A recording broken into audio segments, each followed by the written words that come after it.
బీకుది ఒక చిన్న కుటుంబం. అతని కుటుంబంలో తన భార్య మధు, కూతురు మీరా ఉన్నారు. రోజు రోజుకి మీ సంపాదన తగ్గిపోతూ వస్తోంది. మీరు ఈ చాట్ వ్యాపారాన్ని మానేసి ఏదైనా పని వెతుక్కుంటే బాగుంటుందనిపిస్తుంది. కనీసం మనం కడుపు నిండా అయినా తింటాం కదా. నీకు తెలుసు కదా, నేను ఎన్నో సంవత్సరాల నుండి చాట్ వ్యాపారాన్ని చేస్తున్నానని. ఇప్పుడు ఈ వ్యాపారం నడవడం లేదనే దీన్ని నేను ఎలా మూసేయగలను చెప్పు. నాకు నమ్మకం ఉంది, కొంతకాలానికి అంతా సర్దుకుంటుందిలే. అందరూ నా బండి దగ్గరికి చాట్ తినడానికి వస్తారులే. అవును, ఎప్పుడైతే మీ బండి పక్కనే ఇంకో అతను చాట్ బండిని పెట్టాడో అప్పటి నుండి అందరూ అతని బండి దగ్గరికే వెళ్లడం మొదలు పెడుతున్నారు. నన్నేం చేయమంటావు చెప్పు మధు. నేను ఎన్నో మంచి వస్తువులతో చక్కగా చాట్ని తయారు చేస్తున్నాను. అంతకంటే నేను ఇంకేం చేయాలి? ఏదో ఒకటి చేసి ఇంటికి డబ్బులు తీసుకొచ్చి ఇవ్వండి. లేకపోతే నేను మీరని తీసుకుని మా పుట్టింటికి వెళ్ళిపోతాను. నేనిక్కడ ఆకలితో చావలేను. నువ్వు అలా అనబాక, నేను తప్పకుండా డబ్బుల్ని తీసుకొస్తాను. బీకు తన సామాన్లను తీసుకుని వ్యాపారానికి బయలుదేరతాడు. వెళ్లే దారిలో కూరగాయల దుకాణానికి వెళ్తాడు. చూడన్నా, నాకు 2 కిలోల ఆలు, 2 కిలోల ఉల్లిపాయలు ఇవ్వన్నా. మంచి చూసివో.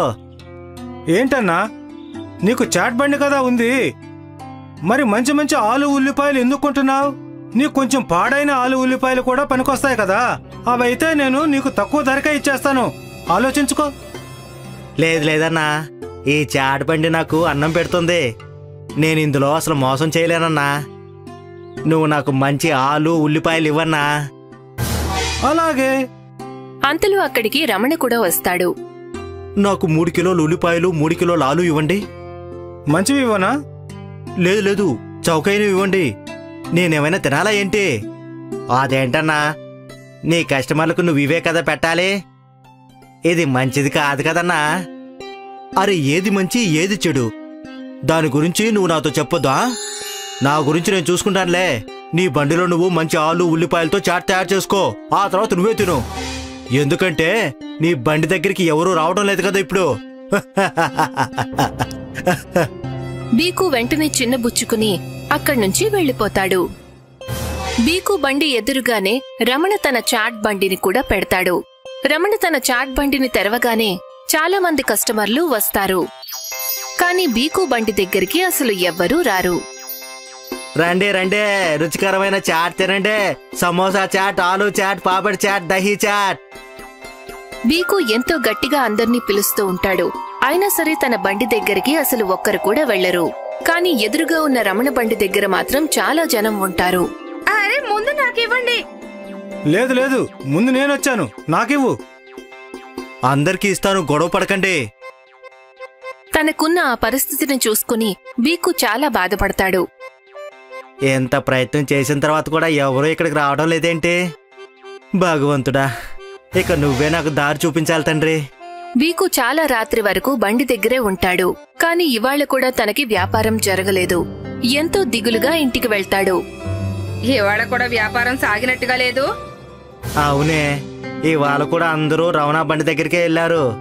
ఇక మీరు మీ చాట్ బండిని మూసేయడం మంచిది. ఇంట్లో బియ్యం కూడా లేవు తెలుసా మీకు? ఇలాగే జరుగుతూ ఉందంటే తర్వాత మనం ఆకలితో చావాల్సి ఉంటుంది. నువ్వేం కంగారు పడబాకు, ఏదో ఒకటి అవుతుందిలే. ఇదే మాట నువ్వు గత 6 నెలలుగా చెప్తున్నావు. ఇంతవరకు ఏమీ జరగలేదు.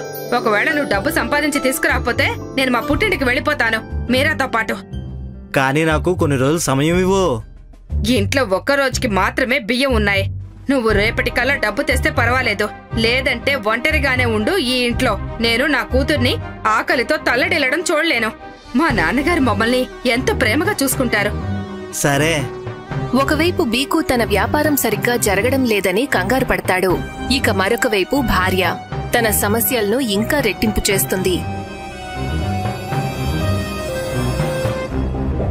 మరుసటి రోజు కూడా బీకు రోజులాగా చాట్కి సిద్ధం చేస్తాడు. ఇంటి నుండి బయలుదేరతాడు. వెళ్లే దారిలో కూరగాయల వ్యాపారి తనని పిలుస్తాడు. ఏంటన్నా, ఇవాళ ఆలు ఉల్లిపాయలు వద్దా? లేదు వద్దన్నా, నేను ఇంకా అలాగే ఉన్నాయి. సరే అయితే. బీకు తన బండి దగ్గరికి వెళ్తాడు. ప్రతిరోజులాగా తన బండిని తెరుస్తాడు. అదే సమయానికి రమణ కూడా తన బండిని తెరుస్తాడు. వెంటనే రమణ బండి దగ్గరికి జనాలు వస్తారు. రుచికరమైన చాట్ అంటే ఆలు చాట్, దహీ చాట్, సమోసా చాట్, పాపడి చాట్. రండి రండి. తను ఎంత అర్చినా దానివల్ల ప్రయోజనం ఉండదు. కస్టమర్లు ఎవరూ కూడా తన బండి దగ్గరికి రారు. తను బాధపడతాడు. కళ్ళల్లో నుండి కన్నీళ్లు వస్తాయి. భగవంతుడా, నువ్వు నన్ను ఇలా ఎందుకు చేస్తున్నావు తండ్రి? ఇవాళ నేను ఇంటికి డబ్బులు తీసుకెళ్లేదంటే కనీసం తినడానికి కూడా తిండి పెట్టదు మా ఆవిడ. పైగా మధు మీరాని పుట్టింటికి తీసుకెళ్లిపోతుందట. నేనేం చేయాలో అర్థం కావడం లేదు. అదే సమయంలో బీకు దుకాణం దగ్గరికి ఒక ముసలావిడ వస్తుంది. ఏమైంది బాబూ, నువ్వెందుకు ఏడుస్తున్నావు? నన్ను ఏమని చెప్పుంటారు పెద్దమ్మా, నా పరిస్థితి అలా ఉంది. అంతా మంచి చేసిన తర్వాత కూడా ఏమీ జరగడం లేదు పెద్దమ్మా. నేను మంచి సరుకులు కొని తీసుకొస్తున్నాను, ఆయన అందరూ ఆ రవాణా బండి దగ్గరికి వెళ్ళి చాటుకుంటున్నారమ్మా. నా కుటుంబం ఆకలితో చనిపోయే పరిస్థితి వచ్చింది. నువ్వు బాధపడకు బాబూ. ఇదిగో, ఇది మాయా మసాలా. దీనిని నువ్వు నీ చాట్లో కలిపిన వెంటనే కస్టమర్లు నీ బండి దగ్గరకు వచ్చేస్తారు. నీ సమస్యలన్నీ క్షణాల్లో దూరం అయిపోతాయి బాబూ. ఎప్పుడైతే బీకు ఆ ముసలావిడ దగ్గర నుండి ఆ మాయా మసాలాను తీసుకుంటాడో ఆ క్షణమే ఆవిడ మాయమైపోతుంది. అరే, ఈవిడ ఏమయ్యారు? పెద్దమ్మా, పెద్దమ్మో! బీకు ఆ ముసలావిడ కోసం వెతుకుతాడు. కాని ఆవిడ మాయమైపోయింది. ఆవిడెవరసలు? ఉన్నట్టుండి ఎక్కడికి వెళ్ళిపోయింది ఆవిడ? మసాలా నిజంగానే మాయా మసాలానా? బీకు మసాలా డబ్బాను తెరిచి చిటికెడు చాట్ మసాలాని తన ఆలూలో కలుపుతాడు. తను అలా చేసిన వెంటనే జనమంతా కూడా తన బండి దగ్గరికి వచ్చేస్తారు. నాకు ఒక దహీ చాట్. నాకు ఒక ఆలు చాట్. నాకు పాపిడి చాట్ కావాలి. ఇప్పుడే ఇస్తానన్నా. బీకు కస్టమర్లందరికీ చాట్ తయారు చేసి ఇస్తాడు. కస్టమర్లు పెరుగుతూనే ఉంటారు. తను ఒకరికి చాట్ ఇచ్చేసరికి మరొకరు వస్తారు. ఇవాళ మొదటిసారి బీకు చాలా డబ్బు సంపాదిస్తాడు. కొన్ని గంటల్లోనే తన చాట్ మొత్తం ఖాళీ అవుతుంది. కాని అక్కడ రమణ బండి దగ్గర ఒక్క కస్టమర్ కూడా ఉండరు. రమణ ఎంతో కోపంగా బీకు వైపు చూస్తుంటాడు. బీకు బండిని మూసేసి ఇంటికి బయలుదేరి వెళ్తాడు. ఇదిగో ఇల్లాలా, ఇవాళ సంపాదన చూడు. ఏంటి ఇంత డబ్బా?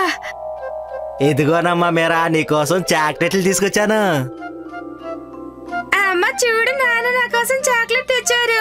నా ప్రియమైన నాన్న. ఇంత ఎక్కువ డబ్బు ఎక్కడి నుండి వచ్చింది? వ్యాపారం చేసి తీసుకొచ్చాను. బీకు మధుకి మాయా చాట్ మసాలా గురించి చెప్తాడు. భలే, ఇదైతే చాలా మంచి విషయం. ఇక మనకి మంచి రోజులు వచ్చేసాయే. ఇంకెప్పుడు నేను ఒట్టి చేతులతో తిరిగి రానులే. కానీ ఒకవేళ మాయా మసాలా ఖాళీ అయిపోయిందంటే? దానికి కూడా నా దగ్గర ఒక ఉపాయం ఉందిలే. బీకు ఒక మసాలా సంచిని తెస్తాడు. తను ఆ మాయా మసాలాని సంచిలో ఉన్న మసాలాలు కలుపుతాడు. మొత్తం మసాలా అంతా మెరవడం మొదలు పెడుతుంది. ఓరి నాయనో! ఇప్పుడు ఈ మసాలా మొత్తం మాయా మసాలా అయిపోయింది. ఇదే విధంగా మనం మాయా మసాలాని కాపాడుకోవచ్చు. ప్రతిరోజు ఇంత ఎక్కువ డబ్బుని సంపాదించచ్చు కూడా. మరుసటి రోజు నుండి బీకు ఎంతో సంతోషంగా బండిని తెరుస్తాడు. ఎందుకంటే బండి తెరవగానే కస్టమర్లు గుంపులుగా వస్తారు. బీకు చాలా సంతోషంగా ఉంటాడు. కొన్ని రోజుల తర్వాత రమణ తన బండిని అక్కడ్నుంచి తీసేస్తాడు. ఇప్పుడు ఆ ఏరియాలో బీకు బండి మాత్రమే ఉంటుంది. అక్కడ ఎప్పుడూ కూడా కస్టమర్లు గుంపులు గుంపులుగా ఉంటారు. ఇదంతా కూడా మాయా చాట్ మసాలా చేసిన మాయా. వేడి వేడి శనగలు, వేడి వేడి శనగలు, వేడి వేడి శనగలు. బుందేలా బజార్లో ఈ శబ్దం వినపడగానే అందరూ హరియా దగ్గరికి టక్కున వచ్చేవారు. ఎవరైతే అతని వేడివేడి వేరుశెనక్కాయలు తింటారు, వాటిని పొగడకుండా ఉండలేకపోతారు. అరే, ఇంత అద్భుతమైన వేరుశెనగలు! ఇంతకన్నా రుచికరమైన వేరుశెనగకాయలు మరెక్కడా దొరకవు. అరే అన్నా, ఇందులో ఏం కలుపుతావు అసలు? అన్నా, ఇదంతా మా పూర్వీకుల మసాలా చిట్కా. ఈ రుచి ఆ మసాలా వల్లనే. చాలా బాగుందన్నా, చాలా బాగుంది. నాకింకొక 20 రూపాయలే కట్టివ్వు. ఇంటికి తీసుకెళ్లి నా భార్యకు తినిపిస్తాను. సరే అన్నా, సరే సరే. హరియా వచ్చి వెళ్లేవాళ్లకి వేడివేడి వేరుశెనక్కాయలు అమ్మేవాడు. ఇంకా అతను చాలా బాగా సంపాదించేవాడు. సందీప్ రోజూ హరియాని చూసి మనసులో ఇలా అనుకునేవాడు. ఈ హరియా దుకాణం మరియు బండి లేకుండా బాగా సంపాదిస్తాడు. కానీ మనం ఎక్కడా ఈ బేల్ దుకాణాన్ని పెట్టుకుని కూర్చున్నాం. కానీ ఇక్కడికి కస్టమర్లు రానే రారు. అనిపిస్తోంది నాకు బుందేల ప్రజలకు వేరుశనగకాయలంటేనే ప్రాణమని. అది నిజమే. అయితే మీరు కూడా వేరుశనగకాయలు అమ్మితే? అరే నేను అది అనుకుంటున్నాను. రేపు బజారుకు వెళ్ళి శనగలు మరియు మసాలా తీసుకుని వద్దాము అని. అప్పుడు చూద్దాం ఈ హరియా మన ముందు ఎలా ఉంటాడో. సందీప్ ఇంకా అతని భార్య కనిపించింది వేరుశనగకాయలు అమ్మడం తేలిక అని. మరుసటి రోజు సందీప్ బేల్తో పాటు వేరుశనగకాయలు కూడా బయట పెడతాడు. ఇంకా బయట వేరుశనగకాయల ఫోటో కూడా పెడతాడు. ఫోటో చూసి ఒక మహిళ అతని దుకాణానికి వెళ్ళింది. అరే అన్నా, నువ్వు కూడా వేరుశనగకాయలనే అమ్ముతున్నావా? అక్క, మీకు చేసివ్వమంటారా? హాహా, చేసివ్వు. ఈరోజు నీ చేతి రుచి కూడా చూద్దాము ఎలా ఉందో. హరియా అన్న అంత రుచిగా అయితే ఏమీ లేవు. ఆ తరువాత ఇంకా కొంతమంది వచ్చి హరియా వేరుశనగకాయల రుచి చూస్తారు. ఇంకా అందరూ సందీప్కి అదే చెప్పారు. ఇంకా కాసేపటి తర్వాత హరియా తిరుగుతూ తిరుగుతూ అక్కడికి చేరుకోగానే కస్టమర్లు అందరూ అతని దగ్గరికి వెళ్ళిపోతారు. అరే అన్నా, నాకు 20 రూపాయలు ఇవ్వు. నాకు కూడా. కస్టమర్లు అలా పరిగెత్తడం చూసి సందీప్ ఇంకా కుళ్ళుకుంటాడు. ఈ హరియా కస్టమర్ల మీద ఏం మాయ చేశాడో ఏమో. వినలేదా మీరు? అతని మసాలాలో మాయ ఉంది. ఇంకా నేను ఇది కూడా విన్నాను, అతని పూర్వీకులు చెప్పిన మసాలా అని. వాళ్ల తాతలు ముత్తాతలు ఆ మసాలా చెప్పారంట. అయితే మనం ఏం చేద్దాం? నువ్వు ఆ మసాలా తయారు చేయడమైతే నేర్చుకో. ఆ తరువాత కస్టమర్లంతా మన వెనకాలే. అరే, విధానం నేర్చుకోవడం అంత తేలికా? తేలికైతే కాదు, కాని నా దగ్గర ఒక ఐడియా ఉంది. మధు సందీప్ చెవిలో ఒక ఐడియా చెప్తుంది. ఇంకా ఇద్దరూ నవ్వుతూ ఉంటారు. మరుసటి రోజు హరియా ఇంటి బయట 15 సంవత్సరాల పిల్లాడు భిక్షం అడగడానికి వస్తాడు. అతను హరియా తలుపు కొడతాడు. అరే అన్నా, ఏమైనా తినడానికి ఇవ్వు. 2 రోజులైతుంది తిని. హరియా దయ కలిగినవాడు. అతను వెంటనే ఇంటి లోపలికి వెళ్లి ఆ బాబు కోసం భోజనం తీసుకుని వస్తాడు. ఆ పిల్లాడు హడావిడిగా భోజనం చేస్తాడు. అప్పుడు హరియా ఆ బాబుని ఇలా అడుగుతాడు. అరే, నువ్వు ఒంటరిగా ఎక్కడేం చేస్తున్నావు? నీ అమ్మా నాన్నలేరి? నాన్నగారు చిన్నప్పుడే చనిపోయారు. మరియు అమ్మ చనిపోయి 2 నెలలయ్యింది. అప్పటినుంచి అక్కడెక్కడ పని కోసం వెతుకుతూ ఉన్నాను. అందుకే కానీ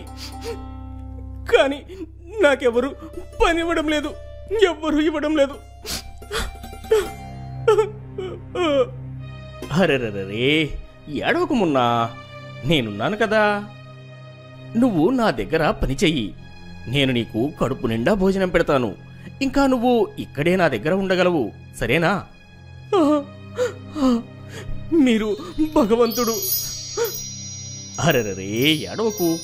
అయినా నీ పేరేమిటి? మురళీ శర్మ. సరే, నువ్వు ఇవాల్టి నుంచి నా దగ్గరే ఉండు. నీకు ఏ ఇబ్బంది కలగకుండా నేను చూసుకుంటాను. ధన్యవాదాలన్నా, చాలా చాలా ధన్యవాదాలు. హరియా అనాథ మురళికి ఆశ్రయమిచ్చాడు. హరియా మురళిని బజార్కి తీసుకుని వెళ్లేవాడు. ఇంకా ఇంట్లో చిన్న చిన్న పనులు ఇచ్చేవాడు. ఇదిగో 1 కిలో టమాటా తీసుకునిరా. ఇంకా 10 రూపాయలు నువ్వు తీసుకో. ఏమైనా తినాలనిపిస్తే తినేసేయ్, సరేనా? ధన్యవాదాలన్నా. కొన్ని రోజుల్లోనే మురళి హరియాతో బాగా కలిసిపోతాడు.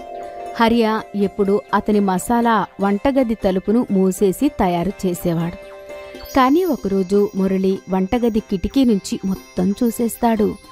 కొంత సమయం తర్వాత మురళి హరియా దగ్గరికి వెళ్తాడు. నేను వెళ్తున్నాను. అరే, కాని ఎక్కడికి? ఓ, అది బజార్లోని మా అక్క కలిసింది.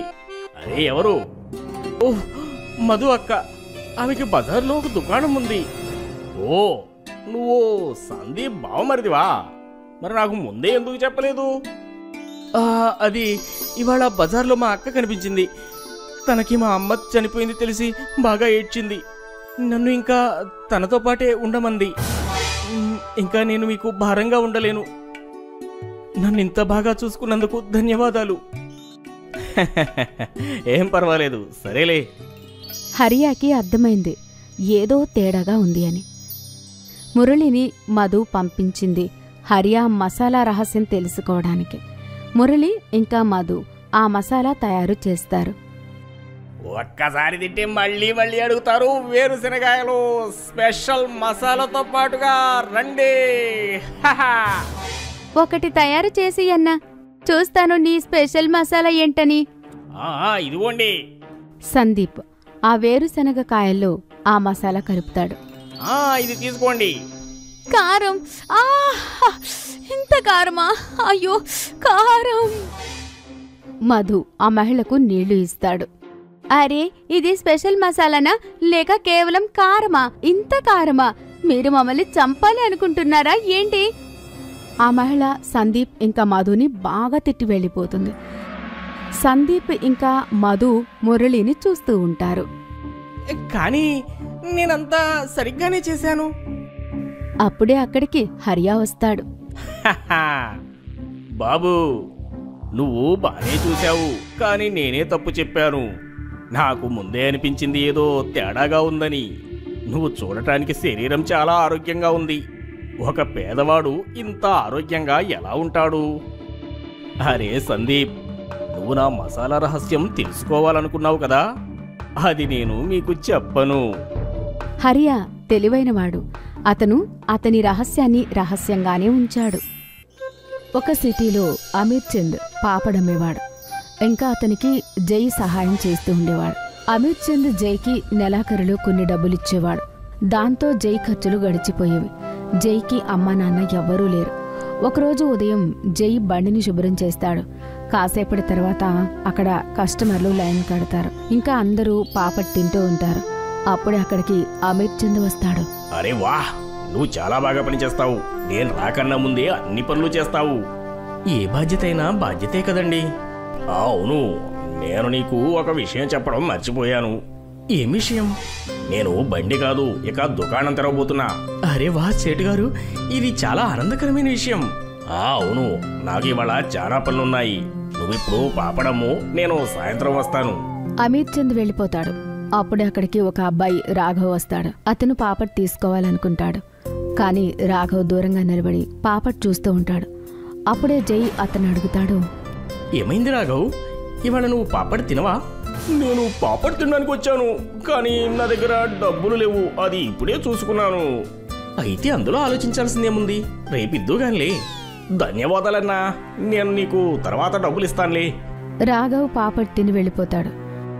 అలానే చాలా మందికి జై పాపడ్ తినిపిస్తూ ఉండేవాడు. అది అమీర్ చంద్కి అస్సలు నచ్చేది కాదు. సాయంత్రం అమీర్ చంద్ తిరిగి వస్తాడు. ఇవాళ ఎంత అమ్ముడుపోయింది? ఇవాళ కొన్ని పాపడ్లు మాత్రమే మిగిలాయి.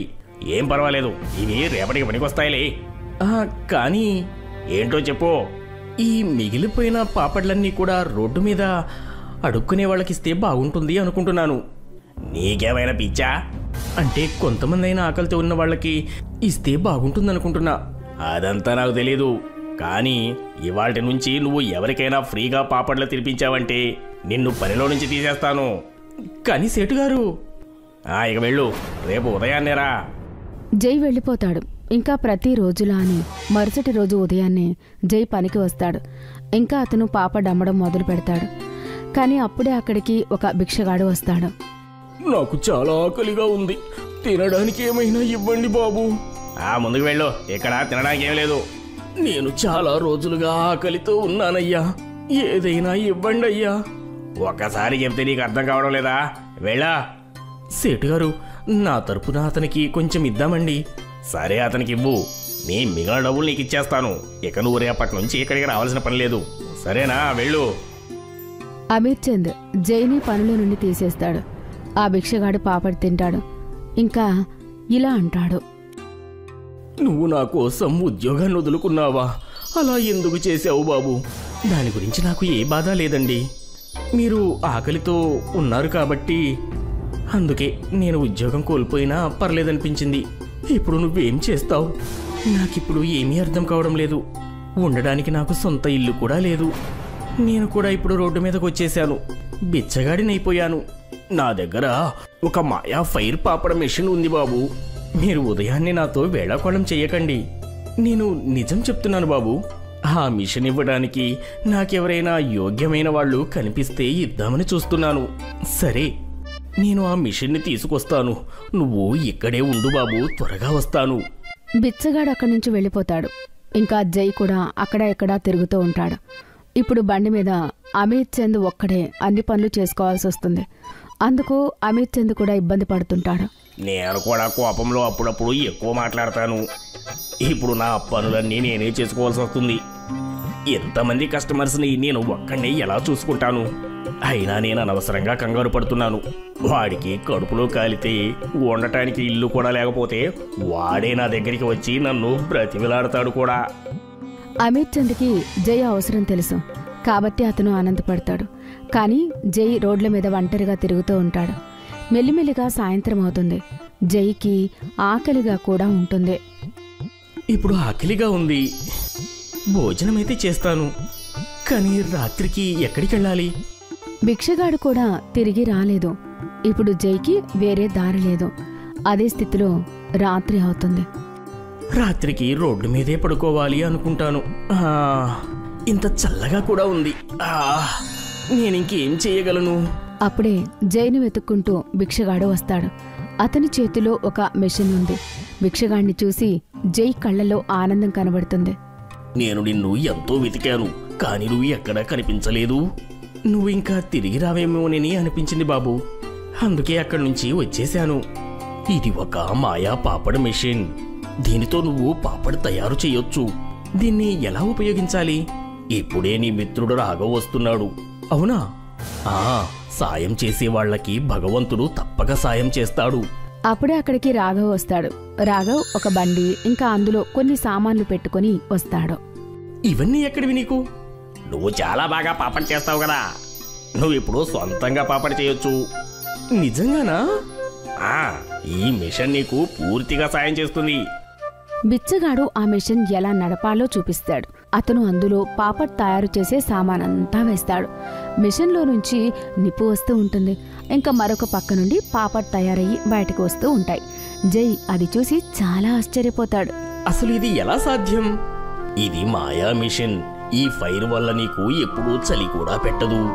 ఎన్ని కావాలంటే అన్ని పాపడ్లు నీకు తయారు చేసిస్తుంది. కానీ గుర్తుపెట్టుకో, నువ్వు ఎప్పటికీ కూడా ఇలాగే నిజాయితీగా ఉండాలి. సరే, నేను దీన్ని అందరికీ కూడా కడుపు నింపడానికి ఉపయోగిస్తాను. నేను కూడా నీతో పాటు కలిసి పనిచేస్తాను. నీకు స్వాగతం మిత్రమా. సరే, మనం రేపటి నుంచి పని మొదలు పెట్టేద్దాం. నేను ఇప్పుడు వెళ్తున్నాను. వేరే వాళ్ళకు కూడా నా సాయం అవసరం ఉంటుంది. జై ఇంకా రాఘవ్ బిచ్చగాడికి ధన్యవాదాలు చెప్తారు. ఇంకా బిచ్చగాడు అక్కడి నుంచి వెళ్ళిపోతాడు. మరుసటి రోజు నుండి జై ఇంకా రాఘవ్ కలిసి పాపడ్ అమ్మడం మొదలు పెడతారు. మన పాపడ్ అమ్ముడుపోతాయంటావా? ఇప్పుడు ఎవరికి కూడా మన గురించి తెలియదు. అందుకే ఇక్కడికి ఎవరు పాపడ్ తినడానికి రావడం లేదు. రాఘవ్ పాపడ్ గురించి ప్రచారం చేస్తాడు. అందరూ జై బండి దగ్గరికి రావడం మొదలుపెట్టారు. ఇంకా అతను ఒక పెద్ద షాప్ తెరుస్తాడు. అమిత్ చంద్ వ్యాపారం ఆగిపోతుంది. అతను చాలా పేదవాడైపోతాడు. ఒకరోజు అమిత్ చంద్కి కూడా చాలా ఆకలిగా ఉంటుంది. ఇంకా తన దగ్గర డబ్బులు లేవు. పాపడ్ తినడానికి వెళ్తాడు. నా దగ్గర డబ్బులు లేవు. నాకు చాలా ఆకలిగా ఉంది. ఏం పర్వాలేదు సేటు గారు, మీరు కడుపు నిండా తినండి.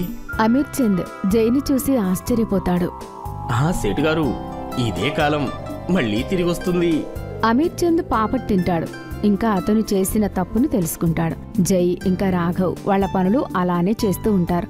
ఇంకా వాళ్ళు చాలా ధనవంతులవుతారు.